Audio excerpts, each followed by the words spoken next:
Hi friends, post ಆಫೀಸಲ್ಲಿ ಕೇಂದ್ರ ಸರ್ಕಾರಿ ಹುದ್ದೆಗಳಿಗೆ ಕಾಲ್ ಫಾರ್ ಮಾಡಲಾಗಿದೆ. ಒಟ್ಟು ಹುದ್ದೆಗಳ ಸಂಖ್ಯೆ 44,228. ಇದಕ್ಕೆ ನೀವು SSLC ಪಾಸ್ ಆಗಿದ್ದರೆ ಸಾಕು, ಅರ್ಜಿಯನ್ನು ಸಲ್ಲಿಸಬಹುದು. SC/ST ಕ್ಯಾಟಗರಿಗೆ ಶುಲ್ಕ ವಿನಾಯಿತಿ ನೀಡಲಾಗಿದೆ.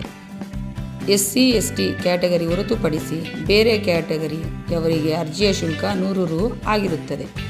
ನೀವು ಅರ್ಜಿಗಳನ್ನು ಆನ್ಲೈನ್ ಮುಖಾಂತರ ಸಲ್ಲಿಸಬೇಕು. ವಯಸ್ಸಿನ ಮಿತಿ 18 ವರ್ಷಗಳಿಂದ 40 ವರ್ಷಗಳು ಇರುತ್ತದೆ. SSLCಯಲ್ಲಿ ಪಡೆದ ಅಂಕಗಳ ಮೆರಿಟ್ ಮೇಲೆ ಅಭ್ಯರ್ಥಿಗಳನ್ನು ಆಯ್ಕೆ ಮಾಡಲಾಗುತ್ತದೆ. ಅರ್ಜಿ ಸಲ್ಲಿಸಲು ಬೇಕಾಗುವ ದಾಖಲೆಗಳು: SSLC ಅಂಕಪಟ್ಟಿ, ಜಾತಿ ಮತ್ತು ಆದಾಯ ಪ್ರಮಾಣ ಪತ್ರ, Aadhaar card, photo, mobile number, email ID ಮತ್ತು ಕಂಪ್ಯೂಟರ್ ಸರ್ಟಿಫಿಕೇಟ್. ಅರ್ಜಿ ಸಲ್ಲಿಸಲು ಕೊನೆಯ ದಿನಾಂಕ 5/8/2024. ಈ ಮಾಹಿತಿಯನ್ನು ಅವಶ್ಯಕತೆ ಇರುವವರು